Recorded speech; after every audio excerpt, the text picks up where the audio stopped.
open our Bibles to the book of Exodus, chapter 2, begin reading with verse 15. Now when Pharaoh heard this thing, he sought to slay Moses, but Moses fled from the face of Pharaoh and dwelt in the land of Midian, and he sat down by a well. And the priest of Midian had 7 daughters, and they came and drew water and filled the troughs to water their father's flock. And the shepherds came and drove them away, but Moses stood up and helped them and watered their flock. And when they came to rule their father, by the way, he's got several names, Rule being one of them. The most common name that we find for him is Jethro, but it's the same person. When they came to rule their father, he said, "How is it that ye are come so soon today?"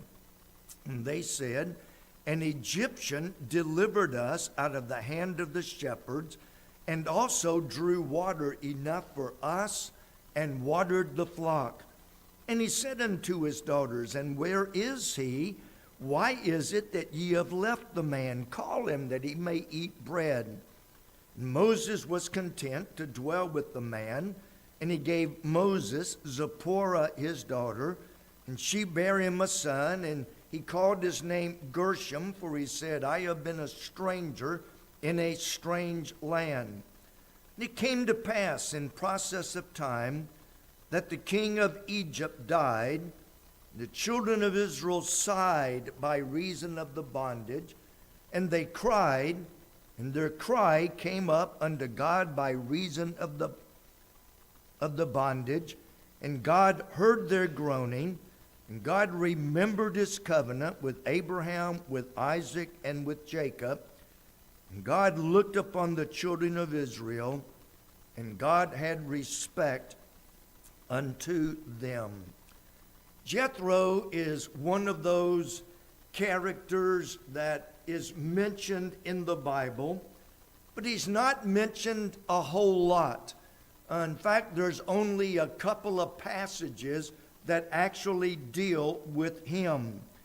In all of the years, I don't think I have ever, at least I never remember, having ever heard a message just on Jethro.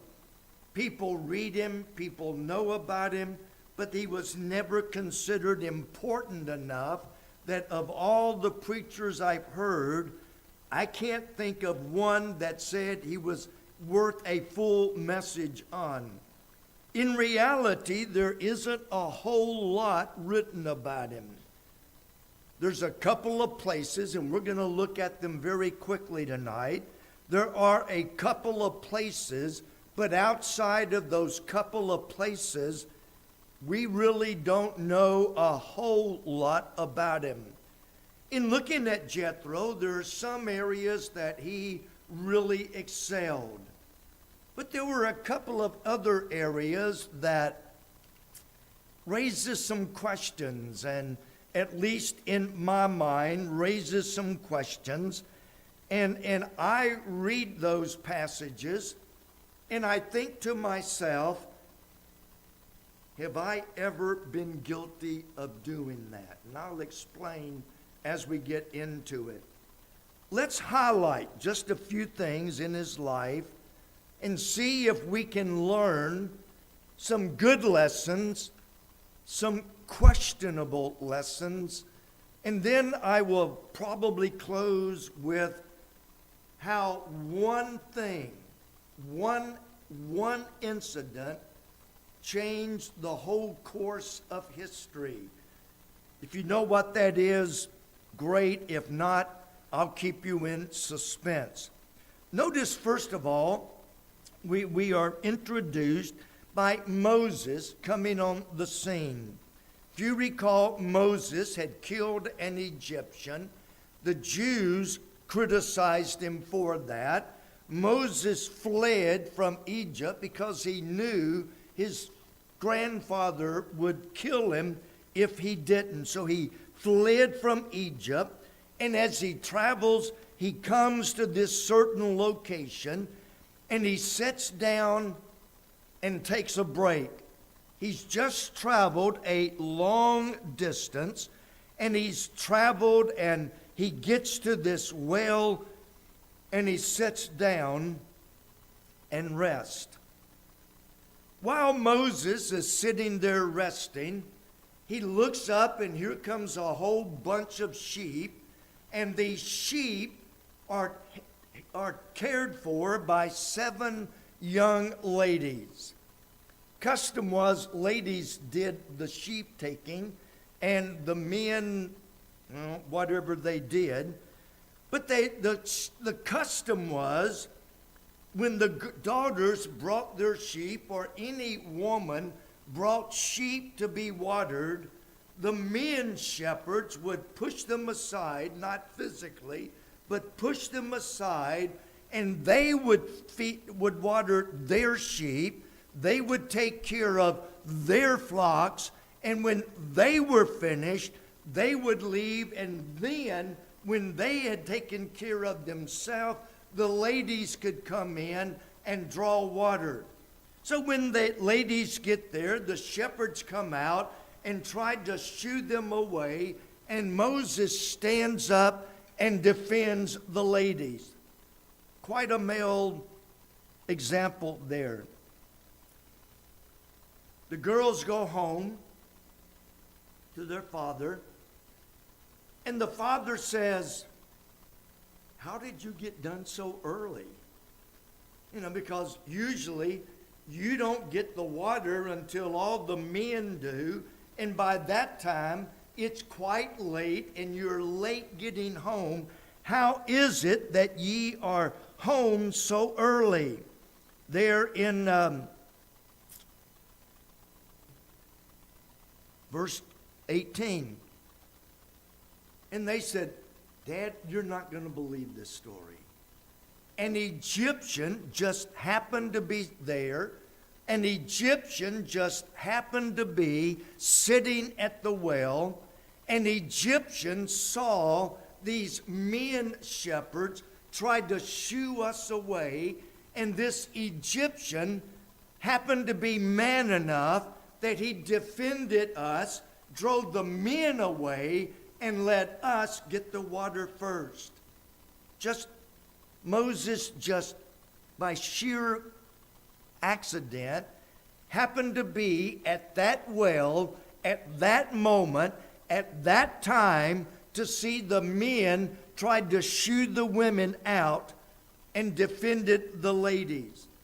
So their father says, "You mean he did this and you just left him there in verse 19 or verse 20? Why is it ye have left the man? He just gave you water. He defended you. Go get him, bring him home, and let's at least feed him." So they go get Moses, bring him back, and it doesn't say how much time passed, but it said that in verse 20, "Why is it that ye have left the man? Call him that he may eat bread." In verse 21, we don't have a clue how much time passed, but verse 21, Moses was content to dwell with the man, and he gave him his daughter to wife. I don't know if it was a month, 6 months, a year, but we know that Moses was there a total of 40 years, and we know he had 2 sons during that 40 years, but he went home, he ate, he married, and one verse apart. Well, she bare him a son, and it came to pass in the process of time, in chapter 3, we see God calling Moses into full-time service. And I've been asked, I started preaching in 1969, so you can do the math. That's when I started preaching. And during that time, people have asked me, "How do you know?" And for every person, it's different. There's no well, this happened to me, so it must happen to you exactly the same. There is no ironclad rule, but in Moses' case, in my case, and in other preachers that I've known over the years, you know, God will let you know some way, somehow, God will let you know, I want you to be full-time serving me and go down into Egypt and bring my children out. So God calls Moses in chapter 3. In chapter 4, verse 18, Moses, having been assured of God's calling, goes back. In chapter 4, verse 18, he went and returned to Jethro, his father-in-law, and said unto him, let me go, I pray thee, and return to my brethren which is in Egypt, and see whether they be yet alive. And Jethro said to Moses, go in peace. I think there's several things going on in that verse. I remember before my wife and I got married, I had proposed, but we hadn't told hardly anyone, because I felt, and I still feel, that you ought to, out of respect, she brought me home one weekend over to Cincinnati, and I had to sit down with her dad. And if you knew anything about her dad, you'll understand why my stomach was in knots. My whole body was sick. He was not the easiest man to ask something, but I had to ask him for permission to marry his daughter before we proceeded. I still think it's a courtesy. Well, Moses is a grown man. He's 80 years old. Why did he ask his father-in-law for permission to go back into Egypt? It was an act of courtesy. He didn't have to.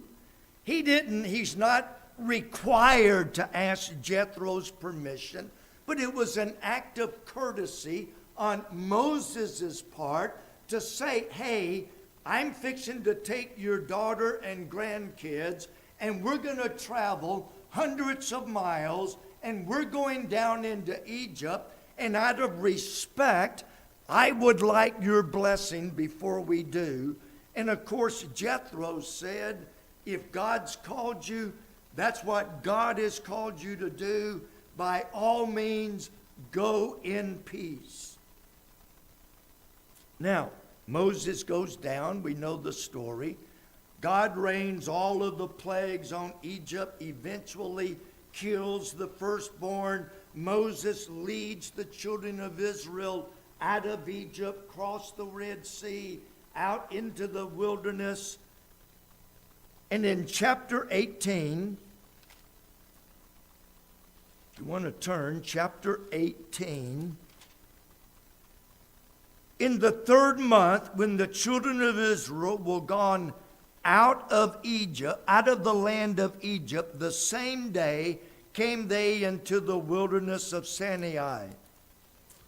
You read on down there, God made some promises. If you obey, I'll bless you. If you don't obey, then I will curse you. But then we come down in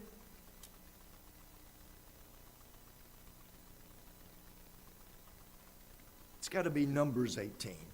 It's got, because Exodus 18 is not what I'm supposed to be reading. Numbers 18. Yes.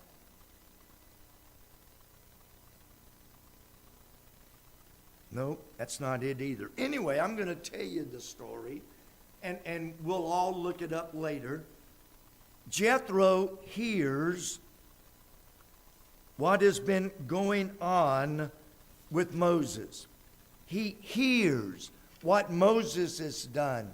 He hears how that Moses has led the children of Israel out of Egypt, and they're now in the wilderness. He hears that. And by the time he hears it, from the time that Moses left Jethro to the time that Moses led the children of Israel out of Egypt was at least a year or more. From the time that he left to the time he came out was at least a year or more. So Jethro had not seen Moses for a year. His wife had not seen her husband in a year. And so Jethro says, I have heard how that God has blessed, Moses. Let's go down and see what God has done. And also, I'm going to take his wife and children to him because it's been at least a year or more. So, and I've still got chapter 18. I don't know why my fingers don't want to type. It is Exodus. All right, let's go back to where I thought I should have been and I was right and didn't know it. He heard, chapter 18, verse 1, he heard that what God had done for Moses and for Israel.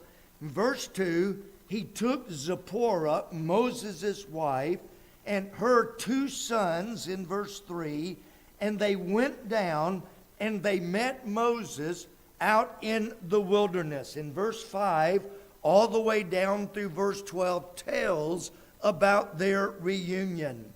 We see that Jethro offered a sacrifice unto the God of Israel. How that he, was there and how that he worshiped God with Moses. But here's where it gets a little bit controversial. Actually, it gets a lot controversial. Beginning in chapter 18 of Exodus, verse 13, it came to pass on the morrow, the next day, that Moses sat to judge the people, and the people stood by Moses from the morning unto the evening. Moses was the judge.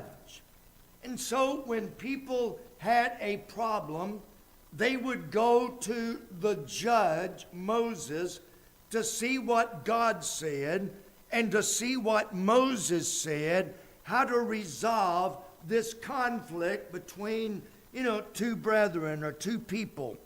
So it lasted from morning until evening.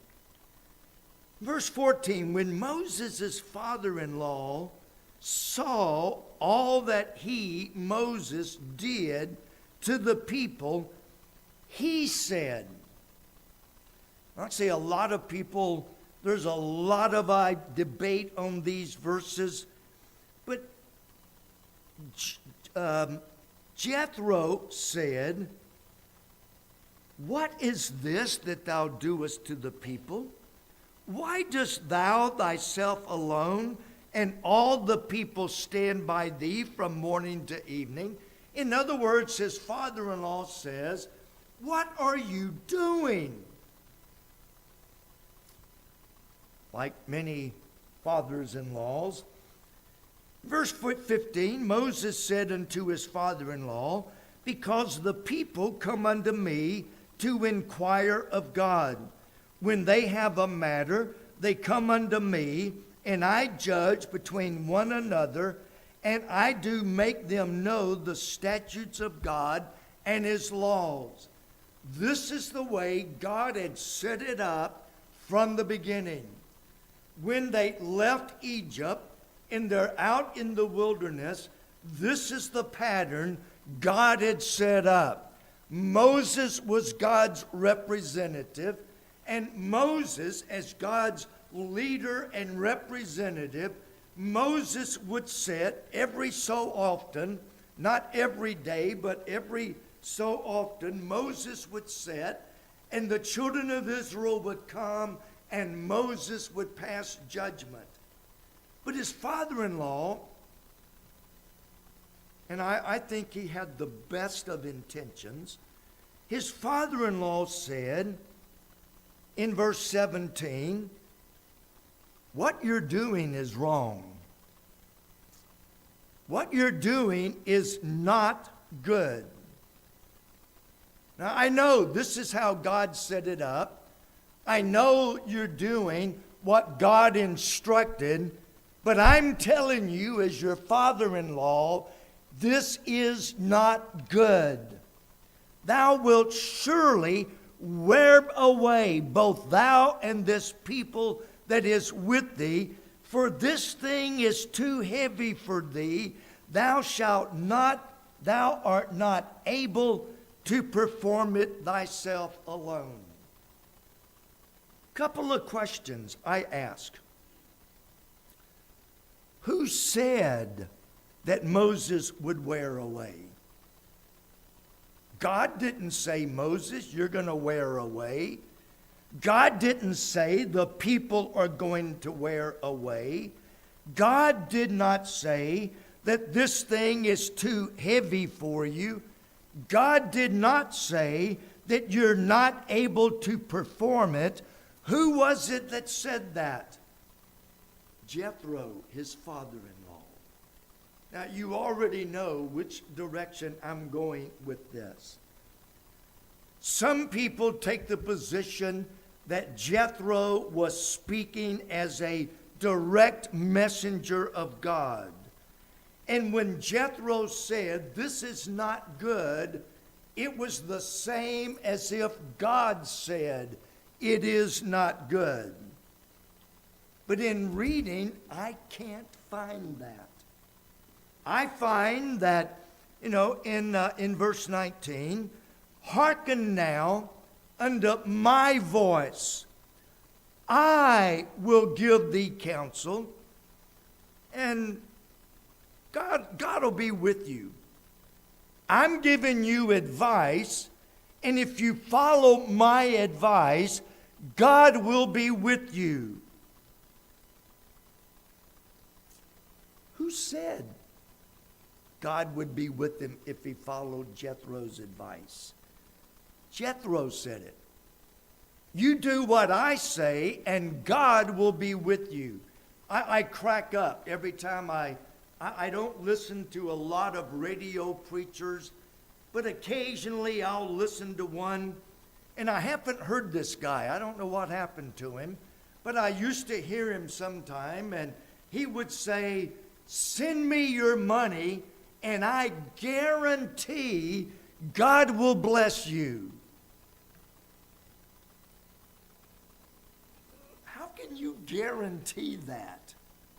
How can you guarantee if I send you my money, how can you guarantee God is going to bless me tenfold what I sent? We have to be really careful reading the Bible. Who said what? Jethro said, this is not good.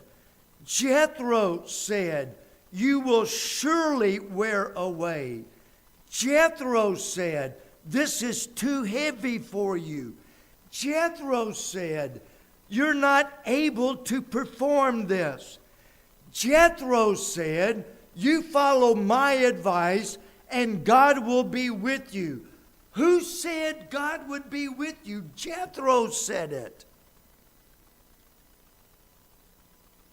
That's why I disagree with those who believe that Jethro was speaking on behalf of God. The scripture does not indicate that anywhere. But let me go on. Jethro, as well-intentioned as he was, and I think he was sincere, I think he really, truly, honestly was trying to look out for his son-in-law. I don't question his motives. I think in his mind, he really, truly thought that Moses couldn't handle it. He really, truly thought that Moses is going to kill himself. In his mind, I think he really believed that.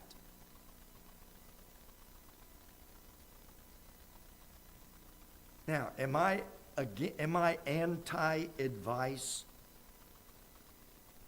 Did God give Jethro the message? Or did God just simply go along with it after it was already a done deal? Somebody said, well, Moses wouldn't have gone along unless God approved it. Two passages of Scripture will prove that false. Deuteronomy chapter 1. I'm not going to read it, but in Deuteronomy chapter 1, verse 9, it said, "And I, Moses, spake unto you, Israel, at that time, saying, I am not able to bear you myself alone." Moses is complaining, this is greater responsibility than I can handle alone. And so if you read on down, because Moses has already said, I cannot bear this alone, you come down just a few verses, and God said, okay, appoint you 70 men, and I will put them under you to handle the daily affairs. But there's an interesting part to that story also. Moses gathered the 70 leaders, and then it said God took of the spirit that was on Moses, took it off of Moses, part of it, took part of it off of Moses and put it on those 70 men. Moses had the Spirit to do it. Moses complained, I can't take it anymore. I can't do this anymore. And because Moses had complained, God then said, okay, I will give you 70 workers, but in order to do that, I'm going to take of the Spirit that was on you and give it to them. Deuteronomy chapter 1, verse 22. They are at Kadesh Barnea. Now, if you read it in Exodus, if you read the story of Kadesh Barnea, it sounds like that God told Moses to take 12 men and send those 12 men in to spy out the land. It's not till we get to Deuteronomy that we read the rest of the story. Chapter Deuteronomy 1:22, Moses said, "And ye came near unto me, every one of you, and said, We will send men before us, and they shall search us out the land, and bring us word again by what way we must go up, and into what cities we shall come. And the saying pleased me well, and I took 12 men of you, one of a tribe." It's another case where people gave Moses advice. Moses said, "The saying pleased me, and I took 12 men." He listened to advice, and as a result of that, 10 spies came back and said, "We can't do it." And what he thought was good advice ended up being the downfall of the children of Israel. So just because someone gives advice, you are still responsible to ascertain, is this God's will or is men's will?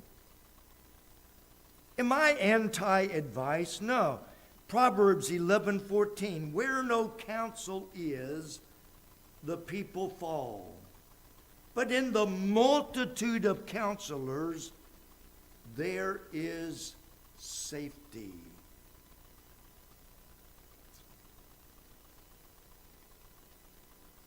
Anybody that thinks they know everything about everything is a dangerous person.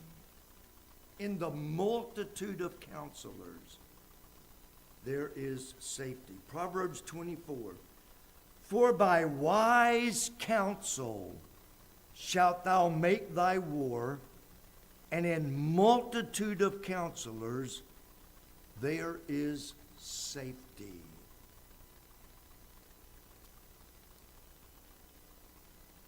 All of us need advice sometimes.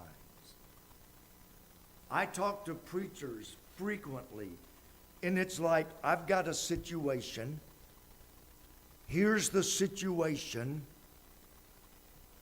What do you advise? If they agree with me, two great minds or three, four great minds think alike, it's like, okay, I've got advice. This is what I feel led. Other men agree. This is what you must do. So we all need advice from time to time. That's why we have trustees. That's why we have, other men that and women sometime will give advice on different things. But bad advice, even from good people, can be deadly. Remember when Israel heeded the advice of Aaron? Moses is up on the mountain.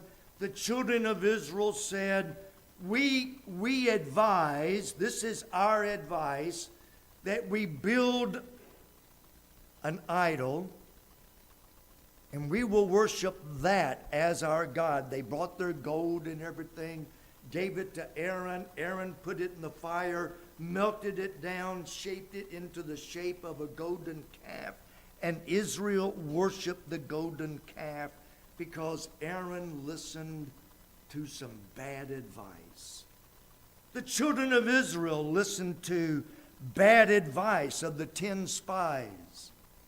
And they spent the next 40 years wandering in the wilderness. After the death of Solomon, Rehoboam was his son, became king. The children of Israel came and said, back off on the taxes a little bit. Your dad had us paying taxes so high, back off on our taxes and we will follow you. And Jeroboam went to the counselors of his father Solomon, and they said, you need to back off. Your father was overly high. Your father was overly strict. And he went to his young men, his age, and they gave advice. You go tell them that my father's little finger, my little finger will be bigger than my dad's calf. And so he followed bad advice, split the kingdom into two parts. Now, one last thing about Jethro. In Judges chapter 1, verse 16, the children of the Kenite, Moses' father-in-law, went up out of the city of palm trees with the children of Judah. The children of Jethro became part of Israel, and they went up with Israel. If you turn over to Judges chapter 4, the enemy of Israel is attacking the Jews, and the captain of the army is a man by the name of Sisera. Israel defeats the army. Sisera runs, and he goes to the house of Jael, the wife of Heber, the Kenite. Sisera thinks that, oh, she's on our side. So he goes in, asks for something to eat. She gives him milk instead of water. She gives him bread. She gives him butter to put on the bread. He goes to sleep. She takes a tent peg, one of those big tent pegs, and drives it through his head and nails him to the ground. Because of Jethro, his descendant delivered Israel from the hand of Sisera. All because Jethro gave his daughter to Moses to be his wife, and took his wife and joined up with Moses, came out with the children of Israel. His descendant delivered the final blow to Sisera and delivered Israel from bondage. Wasn't it lucky that Moses, out of all the wells, out of all the countries Moses could have fled to, by sheer accident, picked the well where Jethro's daughters were going to be coming. Then, out of sheer accident, and I think you all know accident, there is no such thing, it was divine providence. By divine providence, here came 7 of Jethro's daughters at the exact time that Moses had sat down to rest. Can you imagine if Moses had gone somewhere else, or if the daughters had been late that day and had not come? But because of God's divine leadership, providence, the Kenites, the descendants of Jethro, were blessed beyond measure. And one of the descendants, a woman, which was a shame. Oh, you were killed by a woman. It's bad to be killed in battle, but oh, to be killed by a woman. All because God brought Moses to the right place at the right time. And Jethro gave him one of his daughters to marry. Did you ever wonder what would have happened if my wife and I had our first 2 children up in Ohio? And there was another couple there that had a daughter about the same time we had Aaron, and it's like they were a wonderful couple, still are, still active, very faithful.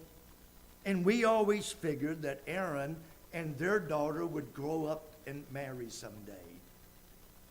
But then God took us to Texas. Well, there's another family that's got a really nice daughter. Maybe he'll grow up and marry her someday. And then God brought us here, and he met his wife, and they've been married now for 17 or 18 years.